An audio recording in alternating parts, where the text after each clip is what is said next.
성경 말씀 요한계시록 13장 16절로 14장 1절까지 우리 한 절씩 교독하겠습니다. 그가 모든 자 곧 작은 자나 큰 자나 부자나 가난한 자나 자유인이나 종들에게 그 오른손에나 이마에 표를 받게 하고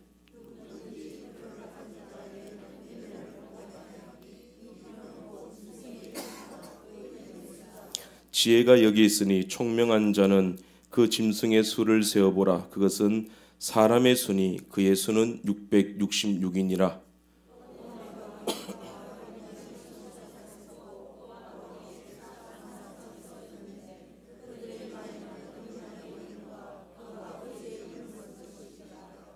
아멘. 담임 목사님 필리핀 긴발 서북의 헌당식차 출타하셨습니다. 곧 오실 텐데 오실 때까지 여러분 기도로 같이 동행해 주시면 감사하겠습니다. 오늘 제가 어렸을 때 제일 친했던 친구가 있어요. 그림을 퍽 잘 그렸는데 제가 볼 때도 야, 이 친구보다 그림 잘 그리는 사람이 세상에 존재하겠나 싶을 정도로 고2 때까지는 진로를 못 정하다가 고3 되어가지고 내가 미대 가야 되겠다. 그러고는 입시 준비 위해서 학원 조금 다니더니 저기 상명대 애니메이션과에 이제 들어갔어요. 들어가서 이제 지금은 시간이 흘러서 그 인터넷 게임 그 회사에 만드는 회사에 이제 그 게임 캐릭터를 만드는 아이템을 그리는 그 캐릭터를 그리는 그런 일을 하고 있습니다. 한 번은 이제 통화를 하면서 새로운 게임을 만든대요. 캐릭터를 그리고 있는데 요즘 열심히 요한계시록을 읽고 있답니다. 거기 보면 막 대접들 나오고 재앙들 나오고 또 짐승들 막 많이 나오잖아요. 그래서 거기 영감 좀 얻는다고 열심히 읽는데요. 제가 최근에 다시 통화를 했는데 너 요한계시록 요즘 열심히 읽고 있냐 그랬더니 너무 머리가 아파서 포기를 했대요. 그래서 너 그렸는 거 한번 좀 보내줘 봐라 그러면서 이렇게 캐릭터를 보내왔는데 나 이런 거 그린다라고 그려왔는데 계시록에 나오는 짐승들하고 꼭 닮았어요. 제가 볼 때는 막 얼마나 잘 그렸는지 보면 무서울 정도로 그렇게 그려놓았어요. 그래서 제가 그랬습니다. 네가 그 바닥에서는 그림 제일 잘 그리지 그랬더니 아유 택도 없는 소리 하지 마라 그러면서 나도 한때 그런 줄 알았는데 세상이 넓고 또 그림 너무 잘 그리고 머리 좋은 후배들이 치고 올라오니까 내가 설 자리가 없다 그래요. 설 자리가 없다. 제가 설 자리가 없다는 말에 굉장히 마음이 씁쓸했습니다. 여러분 말씀가 되게 되면 이제 성경이 우리에게 지금 보여주는 게 그겁니다. 성도에게 위기가 옵니다. 교회에 위기가 옵니다. 어떤 위기가 오냐면 교회가 성도가 설 자리가 없어지게 된다는 겁니다. 왜 그러냐면 신앙을 지키기가 지금 굉장히 어렵습니다. 전도하기도 어렵고 오히려 예수 믿는 것 자체가 수치가 되어버렸습니다. 과거에는 보증수표 같았는데 지금 예수 믿는다 그러면 저도 어디 나가서는 옆에서 누가 목사님 그러면 좀 목사님 안 했으면 좋겠다고 그냥 그렇게 서로 그죠? 사장님 그랬으면 좋겠고 우리끼리는 또 부장님 이렇게 부르고 그러는데 옆에서 눈치 없이 목사님 그러면 저 도망가고 그럽니다. 저희들 그 정도로 이제 우리가 참 예수 믿는다는 것 자체가 부끄러울 정도로 이렇게 세상에 밀려나고 있다라는 겁니다. 왜 그러냐면 교회를 밀어내는 어떤 거대 세력이 있기 때문에 그렇습니다. 그게 이제 오늘 계시록에 나옵니다. 성경 전체에도 나오지만 오늘 계시록 13장 1절에서 10절까지 보면 바다에서 올라오는 짐승이 나오고 또 한 가지 짐승이 나오는데 13장 11절부터는 땅에서 올라온 짐승이 나옵니다. 이 바다에서 나온 짐승은 용이라고도 하고 또 옛뱀이라고도 하고 마귀라고 하는 그 사탄이 이 사탄과 그의 나라의 모습입니다. 그냥 사탄이라고 보시면 됩니다. 용이 권세를 줬다 이렇게 돼 있고 짐승이 올라왔다 그러니까 자기의 권세, 자기의 나라라고 보시면 되는 거예요. 그 나라의 모습인데 문제는 사탄이 삼위일체 하나님을 흉내냅니다. 그리고 그 삼위일체 하나님을 완벽하게 거의 완벽에 가깝게 흉내를 내는데 그 중에서도 누구를 제일 먼저 흉내를 내냐면 예수님을 모방합니다. 3절에 보면 그 머리 하나가 상하여 죽게 되었던 것 같더니 또 그게 낫는답니다. 상하여 죽게 되는 것처럼 7번째 머리에 상처라고 추측을 하는데 상처를 받았는데 그게 나아버립니다. 이게 뭐냐면 죽은 것이 아니라 치명상을 입었다가 낫습니다. 죽었다가 살아나는 게 아니라 예수님은 십자가에서 죽으셨다가 부활하셨죠. 아멘. 이 예수님입니다. 예수님만 하실 수 있습니다. 근데 사탄은 그렇게 못합니다. 단지 모방을 하는 거예요. 죽은 척하는 거예요. 상처를 입었다가 그게 낫습니다. 그러니까 마치 세상은 죽었다가 다시 살아나신 예수님처럼 그를 대접하게 되는 거예요. 사탄을 경배하게 된다라는 것입니다. 그래서 이제 세상이 뭐라고 말하냐면 4절에 누가 이 짐승과 같으랴. 그래서 많이 들어본 말이죠. 누가 여호와와 같을꼬, 누가 하나님과 같을꼬, 누가 이 짐승과 싸워서 능히 이기리요. 하나님이 받아야 될 찬사를 지금 사탄이 받고 있다라는 겁니다. 그러니 이제 이 사탄이 성도를 이겨버립니다. 성도들이 거기 진다고 되어 있거든요. 성도들을 이겨버립니다. 이기니까 8절에 보면 세상 사람들에게 경배를 받습니다. 이가 참 하나님이고 이가 참 진리고 사탄이 예수이구나, 이기게 된다는 겁니다. 사탄의 회가 진짜 교회구나. 신천지가 지금 이기고 있잖아요. 그죠? 이단이 이기고 있잖아요. 세상의 문화와 풍조가, 물질이 교회를 이기고 있잖아요. 성도를. 거기에 다 엎드려지게 된다는 건 신천지에 빠지는 거 이상하게 생각할 것 아니에요. 이기니까 거기가 다 경배하는 거예요. 그리고 11절부터는 땅에서 짐승이 올라오는데, 이 땅에서 올라온 짐승을 소위 우리가 말하는 적그리스도라 그렇게 보시면 되는 거예요. 적그리스도, 말하자면 이 적그리스도의 역할이 뭐냐면 이 세상이 아까 앞에 바다에서 올라온 그 짐승에게 세상 사람들로 하여금 경배하도록 만드는 거예요. 사탄에게 경배하도록 만드는 인물들, 권세들, 세력들, 그게 바로 적그리스도, 땅에서 올라온 짐승이다라는 겁니다. 결국 히틀러에게 굴복하고 그를 따라갔지만 히틀러를 통하여 누구에게 경배한 거예요? 사탄에게 경배한 것입니다. 신천지를 통하여 사탄에게 경배하게 된다라는 것입니다. 그게 적그리스도다라는 겁니다. 적그리스도는 사탄이 쓰는 도구인 사람과 이 땅의 그 세력들입니다. 권세, 물질이 될 수도 있고 특별히 사람입니다. 그 권세에 오른 사람, 그 부를 가진 사람, 그 영향을 끼치는 이 땅의 그 사람을 말하는 겁니다. 그 땅에 올라온 짐승 적그리스도도 용처럼 말하는 거예요. 용은 옛뱀 사탄이라고 그랬죠. 사탄이 누구 흉내낸다고 했습니까? 예수님 흉내낸다고 그랬습니다. 예수님 흉내내니까 이제 용처럼 말하더라, 예수처럼 말하더라는 거예요. 자기들 보기에는 예수처럼 말하고 하나님처럼 말하고, 말만 할 뿐만 아니라 보시면은 엄청난 능력을 보여줍니다. 기적과 이사가 나타나게 되고, 엘리야가 주의 종이 불이 내려오도록 했듯이 50명 살라 죽이듯이 하늘에서 불이 내리게도 만들고, 막 그런 이적들을 적그리스도들이 펼치게 된다. 누구에게 권세를 받아서? 사탄이 그 보좌와 권세와 능력을 줘버립니다. 이 보좌는 버가모 교회가 사탄의 권자라고 그랬잖아요. 거기서 버가모 교회가 믿음을 지켰잖아요. 아마 버가모 교회를 아마 중심에 두고 그 참상을 보고 이렇게 말했던 것 같아요. 사탄의 보좌와 권세와 능력으로 이적을 행합니다. 삼위일체 하나님인 척 한다라는 겁니다. 그러니 세상 사람들이 그 적그리스도를 말미암아 사탄을 추종할 수밖에 없게 되는 거죠. 사탄에게 우상을 만들어서 경배하라 하고, 하나님이 왜 아론에게 진노하셨습니까? 금송아지를 만들어서 적그리스도 사탄의 세력인 애굽을 너희 하나님이다, 애굽의 풍요가 너희의 신이다, 그걸 금송아지 만들어서 이 황금이 너희의 신이다, 그러면서 경배하게 만들었다는 겁니다. 그러니까 하나님이 진노해 버리시게 되는 거죠. 그럼 만일 이 사탄의 세력을 추종하고 그를 따르지 않으면 17절에 이 땅에서 매매하지도 못하게 한다, 살아갈 수 없도록 만든다는 거예요. 그래서 너희들이 믿음 지키고 참 성도로 살게 되고 참 교회로 남게 되면 이 땅에서 설 자리가 없다는 거예요. 성도는 이 땅에서 고난이 많습니다. 직장에서 밀려날 수도 있고요, 예수 믿는 것 때문에 승진해서 탈락할 수도 있습니다. 큰 손해를 볼 수도 있습니다. 늘 이 싸움을 우리는 살아가는 겁니다. 근데 이 말세가 되게 되면 우리가 거기에서 대부분 이기는 게 아니라 인간적으로 봤을 때는 이 땅에서 성도가 집니다. 밀려납니다. 칼에 맞아 죽기도 하고 감옥에 가기도 한다라는 것입니다. 교회가, 성도가 설 자리가 없도록 만들어버린다. 누가요? 사탄이, 그를 따르는 적그리스도가. 근데 하나님은 하늘에서 보시고 이렇게 해석하십니다. 어떻게 해석하시느냐? 14장 15장인데 이 계시록 14장 15장은 12장 13장에서 이 땅에서 일어나고 있는 적그리스도의 활동에 대한 하나님의 관점이에요. 뭐라고 말씀하시느냐? 땅에서는 너희가 환난을 당하나, 적그리스도가 성도를 이기고 교회를 핍박하는 것처럼 보이지만 결국에는 성도가 승리하고 교회가 이긴다, 이렇게 말씀합니다. 이기는 것으로 끝나는 게 아니라 하나님께서 그 적그리스도와 사탄의 세력을 진노의 잔을 먹여서 하늘의 불과 유황으로 태워 죽여버리신다. 완전히 멸망시켜 버리신다. 그렇게 완벽한 승리를 말씀하고 계신다라는 겁니다. 그러면 어떻게 이기게 되는가? 성도가 적그리스도를, 이 땅에서 사탄을, 교회가 어떻게 이기게 되는가?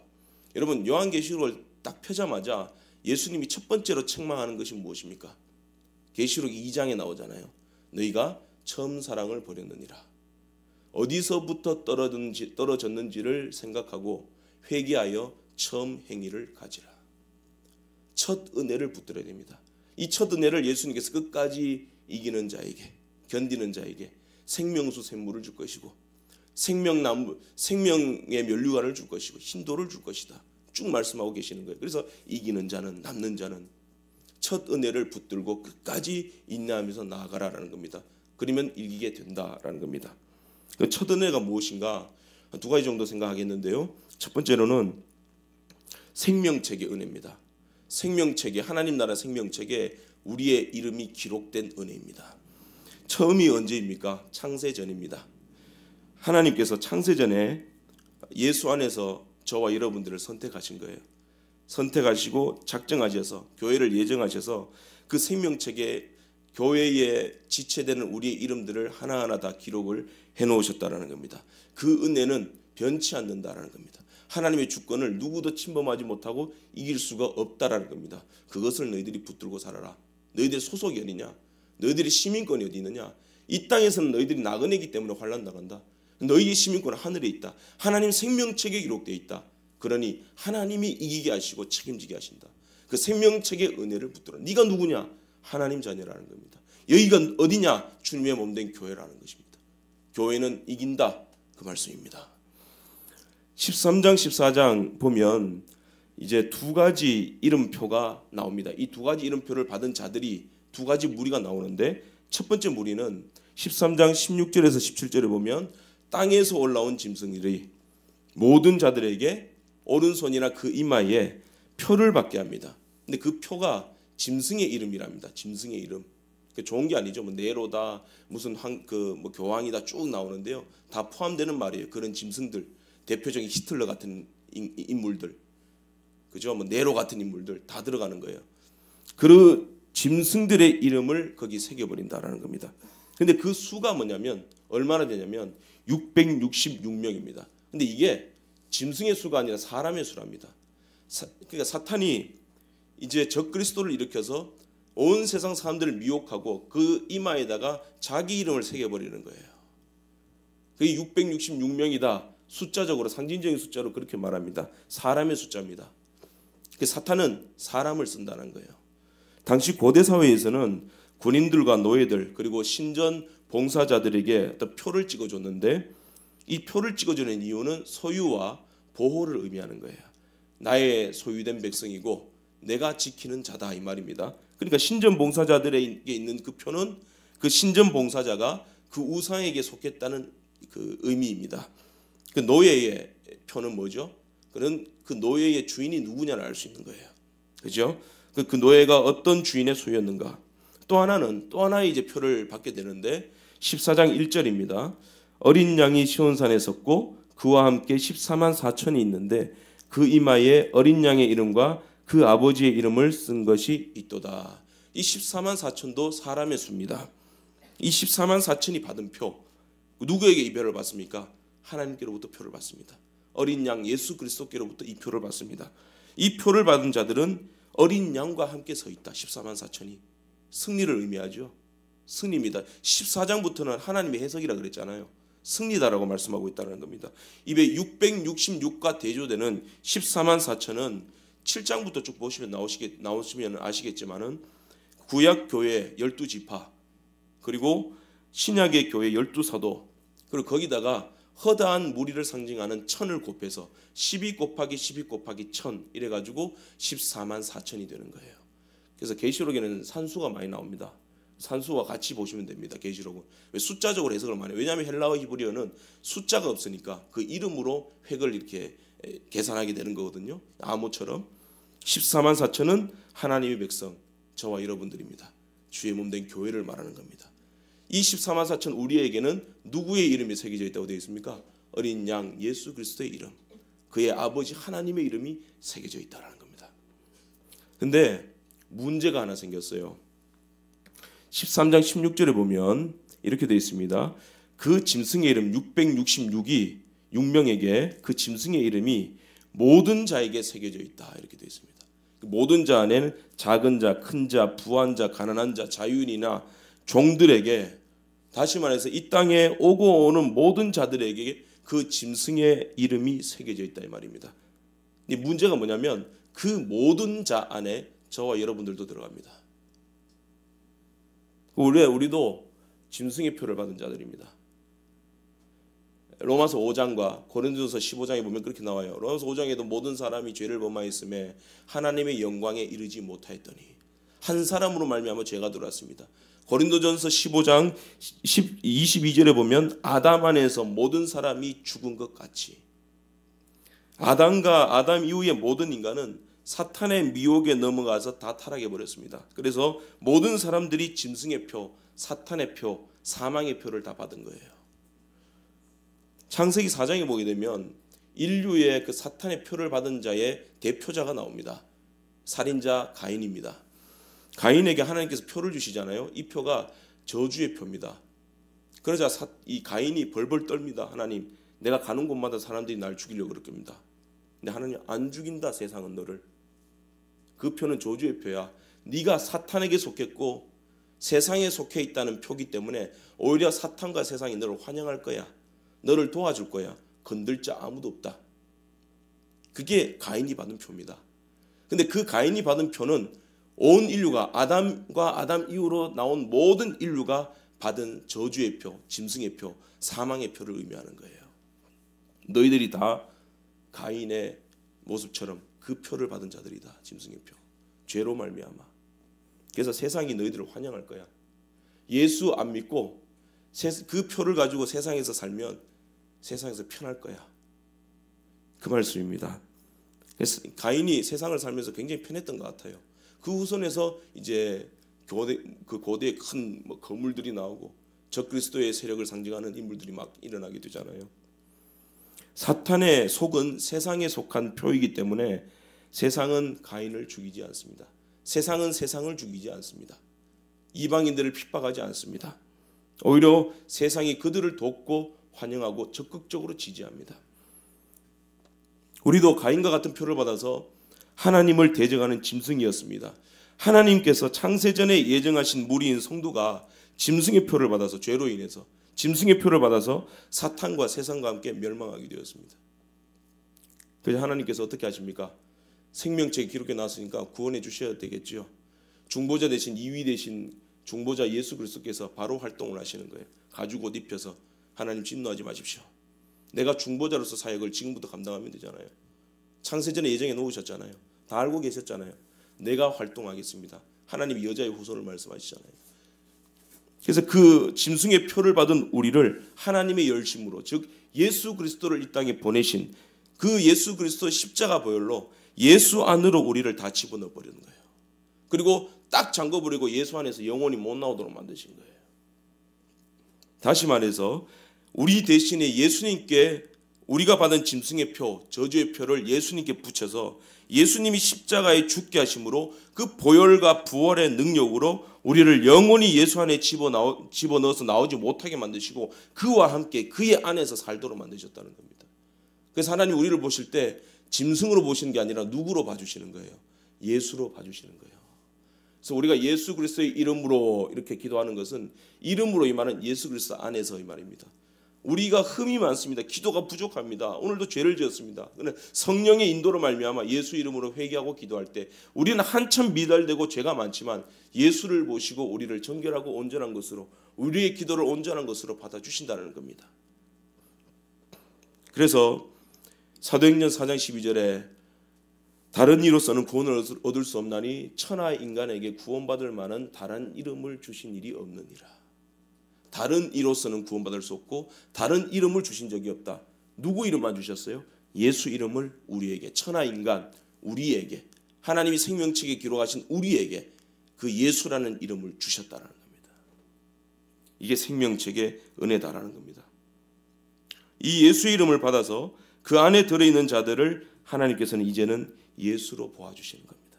그래서 하나님의 양자로 삼아주시는 거예요. 하나님의 자녀됨의 권세를 주셨는 거예요.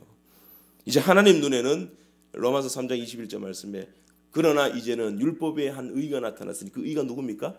예수 그리스도입니다. 예수로 말미암아 짐승의 표를 받은 죄인들은 없어지고 창세전에 생명책에 기록된 하나님의 자녀, 주의 몸된 아름다운 교회가 보이는 겁니다. 누구를 볼 때? 우리를 볼 때. 예수 이름을 받은 자들만 보이게 된다라는 겁니다. 하나님은 그렇게 구별된 우리들을, 구별된 자들을 성도라 부르시고 교회라 부르시면서 영원히 지키고 보호하신다라는 겁니다. 계시록 22장 3절 4절에도 이렇게 말합니다. 새하늘과 새 땅에서 하나님과 예수 그리스도와 함께 영원히 살게 될 하나님의 백성들을 가리켜서 그 이마에 어린 양과 하나님의 이름이 새겨진 자라고 표현을 하고 있어요. 말세가 되면 적그리스도가 예수님 흉내냅니다. 성부, 성자, 성령 하나님을 흉내냅니다. 자기들끼리 귀신이 귀신을 쫓아내는 쇼도 보여줄 것이고요. 이적도 보여줄 것이고요. 병 낫는다 그러면서 아직까지도 그런 데가 있어요. 지하 기도원 같은 데 가면은 픽픽 누르면 쓰러지면서 막 와 거품 물고 성령이 그렇게 추접습니까? 그렇잖아요. 막 짐승 소리 내고 굴러다니고 교회 와서는 막 비판하고 막 교회 어지럽히고 그렇게 쇼를 보여줄 것입니다. 이적이 나타나면 병이 고침받습니다. 막 불이 임합니다. 능력도 행할 것입니다. 그리고 교회를 향하여서 이 무능한 교인들, 교회의 이 무능한 족속들 설 자리가 없도록 만들어버리겠다. 확 밀어버립니다. 그때 성령이 교회들에게 하시는 음성을 들을지어다. 무슨 말씀이냐? 성령은 야 그것들 아무것도 아니다. 처음 은혜 너희 이름이 하늘에 기록된 것을 붙들어라. 네가 예수 안에 있다는 것을 붙들어라. 그럼 이긴다. 그래서 누가복음 10장에 보게 되면 예수님이 제자들을 70문도 보내잖아요. 그들이 보고할 때 예수님 이 귀신들도 우리 앞에서 벌벌 떨고 막 떠나가더이다. 복종하더이다. 그러니까 하나님 예수님 뭐라고 말씀하십니까?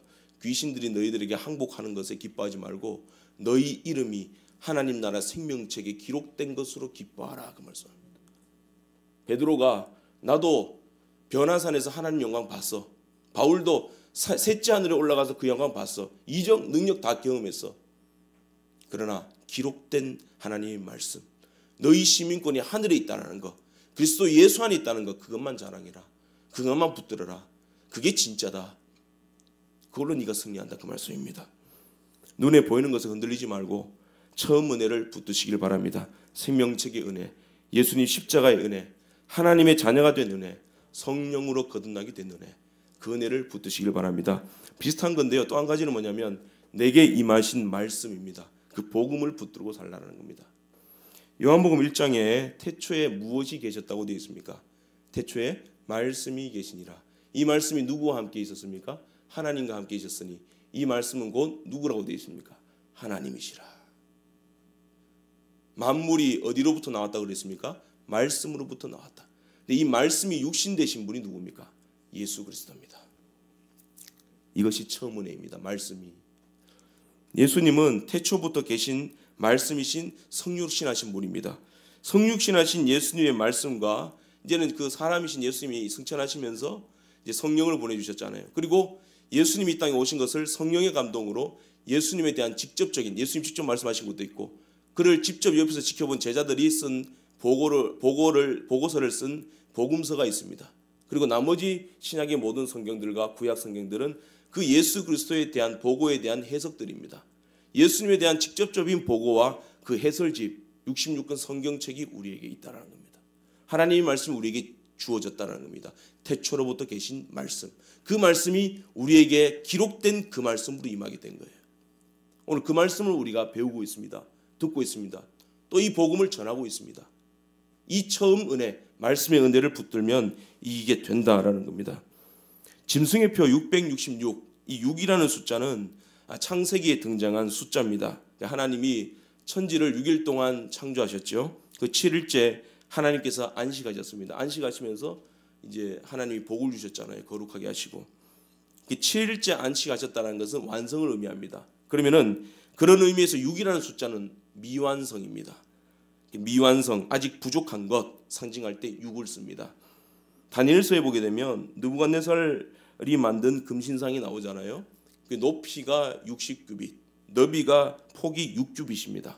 60규빗, 6규빗, 6이 나오잖아요. 짐승의 세력인 그 다니엘서에 나오는 건 겁니다. 꿈이든지 그 금신상의 환상이라든지 이런 것들은 이제 바벨론, 그 페르시아 바사죠. 미도 페르시아, 그 다음에 헬라 제국, 알렉산더 헬라 제국, 로마 제국 상징하는 그 신상이 60규빗, 6규빗입니다. 이유가 뭐냐? 가짜라는 겁니다. 가짜라는 것을 성경은 폭로하고 있습니다. 바벨론의 화려함도 가짜고 그 문명도 가짜고 페르시아의 힘도 가짜고 로마 제국의 그 강력함도 다 가짜라는 겁니다. 그것 따라가는 교회는 또 다 가짜 교회라는 겁니다. 그것을 지향하는 물질 지향적인 사람, 화려함을 추구하는 종들은 가짜 종이라는 거예요. 666이라는 겁니다. 그것을 성경은 폭로하고 있습니다. 당시 고대 시대에서 완성과 안식의 숫자는 7입니다. 7 그리고 삼위일체 하나님을 이제 3, 이 3을 인용해서 하나님을 표기할 때 777이라 썼습니다. 그러니까 바벨론의 금신상은 사탄의 세력은 666이에요. 가짜라는 겁니다. 아무리 흉내내도 777이 될 수 없는, 하나님이 될 수 없는 거예요. 예수라는 이름은 888이 나온대요. 그 7에서 플러스 1을 더해가지고 뭐 넘치는 생명 뭐 이런 걸 의미한다 그러는데, 계시록 8장에서 9장까지 쭉 보게 되면 8장부터 이제 나팔 재앙이 시작이 되잖아요. 근데 8장과 9장에 나오는 6번째까지 나팔 재앙은 전부 저주와 심판에 관한 내용들입니다. 그런데 10장에 나오는 7번째 그 나팔 불 때는 완성된 하나님의 영광으로 늘 표기가 되어 있습니다. 하나님의 비밀이니라 그러면서 승리와 영광을 쫙 보여주잖아요. 몇 번째 나팔? 7번째 나팔 때. 계시록은 처음부터 6이라는 것과 7이라는 숫자가 일관성 있게 대조되는 거예요. 그래서 뭐 하나님 보좌 앞에 있는 7영 성령입니다. 완전수니까 성령이 7개 되는 게 아니고, 13장 1절에 바다에서 나온 짐승들의 모양을 한번 보십시오. 이 얘네들이 얼마나 교묘하냐면요, 10개의 뿔이 달려있고 10개의 왕관이 있습니다. 그럼 몇 개의 머리가 있습니까? 7개의 머리가 있다고 했습니다. 10은 사람의 관점에서 만수입니다. 근데 7은 거룩한 것을 표시하는 완전수입니다. 만수와 완전수 7로 보이는 짐승이 나타나니까 세상 사람들이 뭐라 그래요? 이거 666이 아니고 진짜 7이네, 하나님이네. 거기 막 따라가게 된다는 거예요. 그게 진리인 줄 안다는 겁니다. 그런데 18절 말씀 보세요. 지혜를 받아서 총명한 자는 이를 분별하여야 된다. 분별할 수 있다 그렇게 말합니다. 그들이 7이 아니라 하나님이 아니라 666이니라. 가짜니라. 참 성도의 눈에는 그것이 보인다는 겁니다. 근데 누구 눈에는 안 보여요? 창세 이후로라고 되어 있습니다. 오늘 본문에 창세 이후로 생명책에 이름이 기록되지 못한 자들은 거기 다 경배하더라. 그 7이 아니다는 것이 어떻게 나오느냐? 그 오늘 본문에 바다에서 올라온 짐승의 그 머리들에는 7개의 머리들에는 신성 모독하는 이름들이 있더라. 7인데 신성 모독하는 이름이 달려 있어요. 하나님을 모독하는 이름이 들어 있더라. 그러니까 18절에 지혜 있는 성도의 눈에 딱 보니까 야, 이건 6이잖아. 666이잖아. 이건 사탄의 세력이야. 적그리스도야. 사탄이 일하는 방식은요, 사탄도 영입니다. 사탄은 이제 하나입니다. 이제 사탄의 나라에 자기의 국권을 가지고 있는데 최총수입니다. 그리고 그 밑에는 이제 자기와 함께하는 귀신들, 자기 졸개들이 있습니다. 다 영들입니다. 영들이기 때문에 이 땅에 영이 나타나서 활동하고 이렇게 못합니다. 그래서 사탄이 누구를 쓰느냐? 사람을 씁니다. 자기가 직접 관여하는 경우도 있지만 예수님 같은 경우에 직접 자기가 관여하지 않고 자기 졸개들을 보냅니다. 치밀한 조직들을 다 보냅니다. 그래서 가룟 유다 같은 경우 보세요. 예수를 팔 생각을 집어넣잖아요. 귀신이 생각을 집어넣는데 그가 예수님 팔아버렸습니다. 벌써. 그리고 떡 한 조각 받아 먹고 나갈 때 사탄이 그 속에 들어가니라 되어 있습니다. 사탄은 이 땅에서 그냥 안 보이는 것으로 이상한 기적으로만 활동하는 게 아니라 사람 속에 들어갑니다. 자기 에너지를 계속 공급하고 그의 생각을 집어넣고 그 속에 들어갑니다. 물론 하나님의 자녀인 성령 받은 자, 생명체에 기록된 자 속에는 들어가지 못합니다. 그런 에너지와 그런 영향을 계속 주지만 그 속에 들어가지는 못해요. 사탄은 생명책에 기록되지 못한 자들에게 들어갑니다. 어지럽힙니다. 교회 안에서는 몰라요. 누가 가라지인지, 누가 짐승의 표를 받은 자들인지, 누가 생명책에 기록된 자들인지 몰라요. 끊임없이 영적인 전투가 이루어지는 곳이 교회입니다. 또 세상입니다. 사탄은 나라와 시대와 인물을 사용합니다. 다니엘 7장에 바벨론 벨사살 원년에 다니엘이 꾼 꿈이 나오는데 네 마리의 짐승이 나오죠. 첫째 짐승은 이제 이게 다 어디서 나오냐? 바다에서 나오잖아요. 계시록 말씀처럼 바다에서 올라오는 것은 좋은 게 아니에요. 메추라기를 보내실 때 저 애굽 땅에 있는 쪽에 있는 그 홍해 바다 쪽에서부터 바람을 불잖아요. 바다에서부터 바람이 불어와 좋은 게 아니라는 겁니다. 육의 양식입니다. 그거 먹다가 죽었잖아요. 생명의 양식은 만납니다. 떡, 생명의 떡, 예수 그리스도. 이 사이에서 씹히기도 전에 하나님이 도르게 버리잖아요. 너희들 죽어야 되겠다. 어쨌든 바다에서 오는 것은 성경에서 거의 좋은 게 아닙니다. 악한 세력들, 사탄의 세력들입니다. 다니엘 7장에는 단지 다른 점은 계시록 13장에서는 바다에서 올라왔는데 다니엘 7장에서는 큰 바다에서 올라왔다 되어 있습니다. 히브리 사람들에게 큰 바다라고 말하면 그것은 이제 지중해입니다. 그러니까 이스라엘 백성, 하나님의 백성 주변에서 일어나고 있는 어떤 국가, 문명과 세력들을 지금 다니엘서에서 보여주고 있는 거예요. 그게 어디냐면은 첫째는 사자인데 바벨론입니다. 느부갓네살의 바벨론을 제국을 상징하는 그 화려함과 그 힘과 그 역사를 자랑하는 거예요.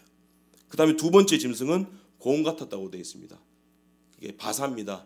그 미도 페르시아. 페르시아가 아주 그 잔인하게 불도저처럼 땅을 정복해 나갔습니다. 그 페르시아 화가 난 곰이 무섭게 돌진하면 그렇게 다 밀어버린다는 겁니다. 끝까지 쫓아가서. 그 세 번째는 표범이잖아요.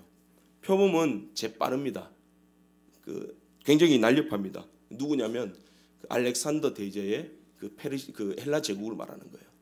실제로 알렉산더는 헬라 제국을 넓게 확산시켰습니다. 재빠르게 땅을 정복해 나가고 모두 헬라 문명으로 만들어 놨는 거예요. 그리고 네 번째 짐승은 무시무시한 짐승이 나오는데 강철 이빨을 가진 어떤 짐승입니다. 이게 일어나서 다 씹어버리고 부숴버리고 빻아버립니다. 어디냐면 로마 제국이에요. 로마 제국은 철저하게 자기 밑에서 가루로 만들어버리고 철저하게 지배했던 나라입니다. 알렉산더 같은 경우는 그래도 정복하면 너희들 법대로 신을 섬기고 해라. 헬라 문명만 따라라. 자유를 줬습니다. 근데 로마는 그런 게 없어요. 철저하게 압박하고 가루로 만들고 정복해버렸다는 겁니다. 모두가 지중해와 인접한 팔레스틴과 관계 있는 국가들입니다. 다시 말해서 하나님의 백성 이스라엘과 관계된 나라이고 초대교회와 세계 문명에 영향을 미쳤던 거대 국가들입니다. 교회를 겨냥한 국가들이다 그 말입니다. 이 네 짐승이 계시록 13장에 와서는 이 네 짐승이 각각이 아니라 다 합쳐진 괴물로 일어납니다. 2절을 보세요. 몸은 표범 같고 발은 곰 같고 입은 사자 같고. 이 막강한 바벨론, 페르시아, 헬라, 로마 제국 이 모든 것들이 합쳐진 막강한 적그리스도 사탄의 공격이 시작될 것이다라는 언제 말세에 힘과 권세와 물질과 문명과 철학과 사상과 과학으로 세상을 정복하고 또 그 철학과 문명과 과학과 힘으로 물질로 교회를 장악합니다. 그리고 그 교회를 이겨버립니다. 성도를 이깁니다. 죄송합니다만은 이런 말씀 드려도 될지 모르지만 어떤 목사님이 전화 와서 이제 3명 시골교회 산속에 있는데 3명 남았대요 교인이. 거기 누가 소개시켜 주는데 가서 밥도 사야 되고 여비도 10만 원 드려야 되고 또 돈을 준비하래요. 어떤 목사님은 구미의 어디면 울산의 어떤 교회입니까? 어떤 교회인데 빚이 10억입니다. 빚이 10억인데 오려면은 돈 2억을 들고 오래요. 그럼 담임 목사 시켜주겠대요. 돈 없습니다. 그랬더니 너 다음 그다음 이순위로 어느 큰 교회 부목사 있는데 그 큰 교회는 부목사를 담임 목사 보내기 위해서 측정된 돈이 재정이 이렇게 돼 있대요. 그 돈 뭐 2억까지는 안 되지만 그 돈 받아서 담임 목사 시켜주겠다는 거예요. 어떤 목사님 구미에 20명 남은 교회에 설교하러 갔답니다. 오라 그래서 갔더니 돈 들고 왔네요. 시찰장한테 돈 줬네요. 이 사람 온다라고 그냥 오냐? 빈 주머니로 오느냐? 돈 준비해야 된다.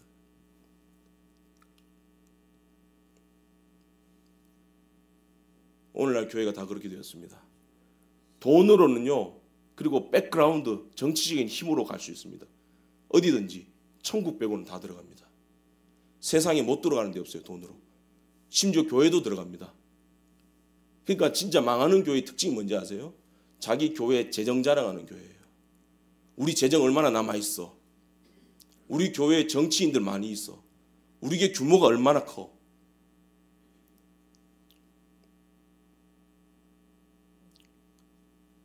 이거 666입니다. 바벨론입니다. 로마 제국입니다.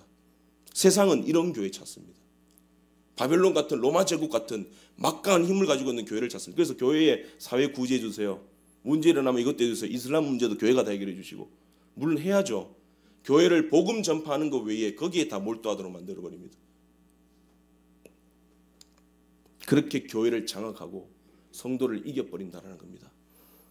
열왕기상 10장 14절 이하에 보게 되면요, 솔로몬 왕의 타락의 시작이 나옵니다. 그게 성경은 어떻게 이렇게 말해주냐면요, 솔로몬의 세입금 중수가 666 금달란트요, 이렇게 되어 있습니다.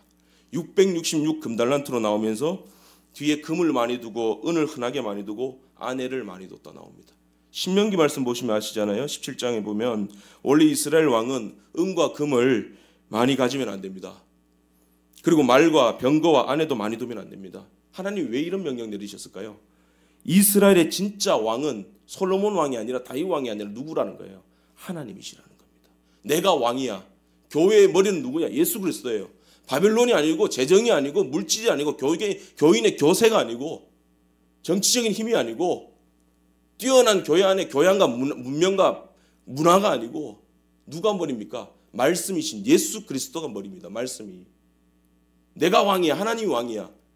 그러니까 너희들은 물질 없어도 힘이 없어도 정치적인 빽이 없어도 너는 말씀 가지고 복음 가지고 싸우면 돼. 내가 해결할 거야. 내가 이스라엘의 군대와 마병이야. 내가 이스라엘의 재산이야. 내가 너의 기업이야 말씀하시는. 가정도 마찬가지인 겁니다. 이런 물질 가지고 일어서는 거 아니에요. 물질 좀 없어도 돼요. 죄송합니다. 예수 그리스도가 계셔야 됩니다. 그래서 이스라엘은 하나님의 다스림에 의존하고 의뢰하며 순종해야 됩니다. 왕일지라도. 다윗이 여호와께 여짜와 가로되. 근데 자기 군대인 것처럼 군사들의 숫자를 세니까 하나님이 진노하시잖아요. 이 네 나라냐? 내 나라지. 네 백성이냐? 내 백성이지. 네 교회냐? 내 교회지. 근데 솔로몬은 하나님의 말씀을 정면으로 다 어겨버립니다. 마찬가지로 오늘날 교회 안에 들어와 있는 광명한 천사들이 마치 하나님을 위하여라는 이름을 걸고 자기 은과 금과 쾌락과 자기 힘을 키우려고 한다는 겁니다. 그런 메시지들이 선포된다는 겁니다. 성경은 이런 교회에게 창세기 11장에 나오는 바벨탑 사건으로 경고합니다. 바벨탑은 하나님께로 가까이 라는 모토를 가지고, 그죠? 종교전쟁 100년 전쟁 보세요. 주님의 뜻이다 그러고는 가스라이팅 해버리잖아요. 그리고는 꼭대기를 하늘에 닿게 하여서 누구의 이름 냅니까? 결국에는 우리의 이름을 내고 흩어짐을 면하자. 하나님이 너희들 나를 위하여 거짓말하지 마라. 너희들 666이다. 짐승의 표를 받은 자들이다. 하나님이 뭉개버리시잖아요. 흩어버리시잖아요. 이것이 적그리스도의 결국입니다. 그러니까 적그리스도가 활동하는 것은 기간이 정해져 있습니다. 마지막이 있다는 거예요. 그 기간이 13장 5절에 보면 또 42달 동안 일할 권세를 받으니라. 42달 동안 적그리스도가 활동을 한대요. 이것을 해석하려면 너무 길고요. 딱 압축해서 드리는 말씀 겁니다. 42달은 어떤 이제 상징적인 숫자인데 예수님이 이 땅에 오시고 십자가 부활 사건이 일어난 그 이후로부터 주님 다시 오실 때까지입니다. 이 세상 종말 때까지. 그러니까 계속 일어나는 거예요. 이때를 42달 성경은 말세라 말하는 거예요. 말세에 고통하는 때가 따르리니 이때입니다. 우리 이 말세 42달을 지금 살아가고 있는 거예요. 사탄이 공격하는. 자기 예수님 다시 오실 때까지 사탄이 가만히 있지 않습니다. 왜? 자기의 마지막 때를 아는 거로. 할 수만 있으면 생명책에 기록된 자들조차도 미혹하려고 한다는 거예요. 안 되는 것도 하려고 그런다는 겁니다. 자기 세력, 자기 수하들을 이용해서 그들에게 권세와 보좌와 능력을 다 줘버리면서 교회와 성도들을 흔들고 속이고 세상에서 큰 손해와 불이익을 당하도록 만든다라는 겁니다. 그래서 아마도 많은 주의 종들이 목회 길을 버리고 떠나는 사람들이 생길 겁니다. 많은 사람들이 교회를 떠나는 일들이 벌어지게 될 겁니다. 믿음 지키기가 너무 어렵고 하나님 일 하기가 너무 힘들거든요. 설 자리가 없습니다. 그럼에도 불구하고 오늘 성경은 말합니다. 하나님은 말합니다. 성령은 말합니다. 교회가 이기고 성도는 이긴다. 생명책에 기록된 자는 이긴다. 말씀을 붙들면 이긴다. 그런 말합니다. 마태복음 24장 14절에 이렇게 되어 있습니다. 이 천국 복음이 모든 민족에게 증언되기 위하여 온 세상에 전파되리니 그제야 끝이 오리라. 적그리스도의 끝이 온다. 사탄의 끝이 온다. 그때까지 언제 끝이 오느냐? 이 천국 복음이 모든 민족에게 전파될 때. 기적이 일어나고 물질 만능주의 바벨론이 일어나고 로마 세력이 일어나지만 교회가 그런 식으로 로마화되지만 그 중에서도 참 교회, 작은 힘을 가지고도 빌라델비아 교회처럼 하나님 말씀을 지키고 그 천국 복음을 전하기 위해서 고군분투하는 참 그리스도인 성도 교회에게는 끝까지 이기는 승리를 주시고 그 적그리스도와 가짜 교회들, 가짜 종들은 다 망하게 된다는 겁니다. 말씀을 붙들지 않는 성도, 복음을 전파하지 않는 가짜 교회는 사탄과 그를 추종하는 세상의 힘과 권세들을 바벨탑처럼 하나님이 무너뜨리신다는 거예요. 그 14장 이렇게 돼 있잖아요. 8절에 무너졌도다 무너졌도다 큰 성 바벨론이여. 계시록 14장 10절 이하에 이렇게 되어 있습니다. 그들이 하나님의 진노의 잔을 받아 불과 유황으로 망하게 될 것이다. 그럼 성도는 승리한다. 교회는 이긴다라는 겁니다. 그러므로 결론이 그겁니다. 첫 은혜, 생명책의 은혜, 예수 안에 있다는 거. 예수 이름이 주어졌다는 거. 그리고 힘들지만 말씀 붙들고 천국 복음을 붙드는 거. 이것 붙들고 끝까지 인내하면서 가라는 겁니다. 오늘 13장 10절에 이렇게 말합니다. 사로잡힐 자는 사로잡혀갈 것이요 칼에 죽을 자는 칼에 죽을 것이니. 성도들을 말합니다. 잡혀갑니다. 칼에 죽습니다. 예수 이름으로 복음 위에서 말씀 붙들고 살면 분명히 손해봅니다. 그러나 이렇게 말씀합니다. 성도들의 인내와 믿음이 여기 있느니라. 할렐루야. 14장 12절에도 성도들의 인내가 여기 있나니 그들은 하나님의 계명과 예수에 대한 믿음을 지키는 자니라. 유명한 작곡가이며 피아니스트인 파데레프스키가 미국에서 공연을 하게 되었을 때 일입니다. 한 어머니가 자신의 어린 아들을 데리고 공연장에 갔습니다. 아이가 따분했는지 가만히 있지를 못하잖아요. 몸부림치다가 공연이 시작되기도 전에 막 몸부림치다가 이제 의자에서 내려옵니다. 엄마는 이제 같이 왔는 엄마들과 수다를 떠느라고 애가 빠져나간지도 몰랐는 거예요. 애는 한참 이리저리 돌아다니다가 마침 이제 공연이 시작되기 전이니까 커튼이 내려와 있잖아요. 커튼 뒤에 있는 그랜드 피아노 눈에 들어오는 거예요. 저도 어렸을 때 교회 안에 그랜드 피아노 보면 무조건 가서 쳤거든요. 못 치도록 하는데 막 치고 싶잖아요. 그랜드 피아노 보면. 피아노 보고 이제 혹해서 몰래 그 무대 위로 올라가 가지고 그랜드 피아노 위에 앉아서 자기 고사리 같은 손으로 젓가락 행진곡을 치기 시작합니다. 딴딴딴딴딴딴. 근데 그때 마침 커튼이 열리고 조명빛이 팍 비춰지면서 공연 시작할 준비가 된 거예요. 그런데 그 앞에 펼쳐진 광경이 뭡니까? 무대에 커튼이 올라가니까 애가 젓가락 행진곡을 치고 있는 거예요. 그러니까 애 엄마가 갑자기 그거 보고 놀라는 거죠. 제가 언제 저기 갔냐고. 사람들도 수군거립니다. 쟤 누구 집 자식이냐고. 애 교육을 어떻게 시켰길래 당장 끌어내리라고.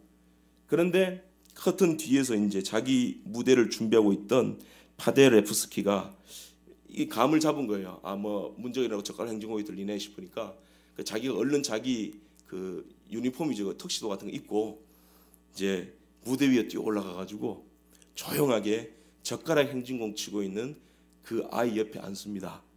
앉으면서 그 젓가락 행진곡을 더욱 멋지게 만들어주는 뒤에서 반주를 하기 시작합니다. 멋지게. 그러면서 그 아이의 귀에 대고 이렇게 속삭입니다. 계속해라. 멈추지 말고 기죽지 말고 계속해라. 포기하지 마라. 애가 끝까지 쳤겠죠. 저는요, 오늘 성령께서 이 험한 세상에서 힘든 싸움을 싸우고 있는 성도들을 이와 같이 격려하신다고 생각합니다. 믿습니다. 히브리서 3장 14절, 우리가 시작할 때 확실한 것을 끝까지 견고히 잡으면 그리스도와 함께 참여한 자가 되리라. 우리의 힘이 미약하여서 사탄과 짐승의 표를 받은 세력에게 밀리고 인생의 무대에서 조롱과 비방과 박해와 위협을 받을 때 성령께서는 하나님의 생명책의 은혜와 또 복음의 말씀으로 멋진 반주를 넣어주시면서 우리를 격려하실 것입니다. 성도의 인내와 믿음이 여기 있느니라. 뜨거웠던 첫 은혜를 끝까지 붙들어라. 그러면 예수의 승리가 너의 승리가 될 것이다. 기도하겠습니다.